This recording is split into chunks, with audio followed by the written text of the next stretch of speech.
அண்ணே காலேஜ் முடிச்சுட்டு பசங்களோட வெளியே போறேன். ஒரு 500 செலவுக்கு இருந்தா கொடுண்ணே. காசு என்ன மரத்தையா காய்க்குது? ஓஎம்லாம் காசு கேட்டு இருக்காதடா. காலேஜ் லேட் அது கிளம்பு முதல்ல. டேய், காலேஜுக்கு போற பையன் எப்படியா ட்ரெஸ் போட்டு போவ? இங்க வா, இந்த சட்டையை போட்டு போ.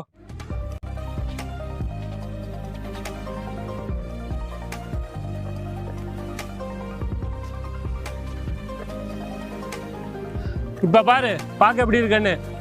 போயிட்டு வா. ஏய் என்ன படத்துக்கு போமாடா? எனக்கு காசு இல்லடா. காசு ஏதாவது சொல்லாதடா. ஒரு நிமிஷம் இரு. அண்ணே ஹலோ, சட்டையில் 500 பணம் இருக்குண்ணே. டேய் இங்க பாரு, காசு மரியாதையா இப்ப வரணும், இல்ல கொண்டே விடு உன்னைய. அண்ணே சார்ண்ணே செலவாயிடுச்சுண்ணே. அண்ணே கேட்கலண்ணே. அண்ணே கேட்கலண்ணே. அண்ணே படத்துக்கு போண்டா.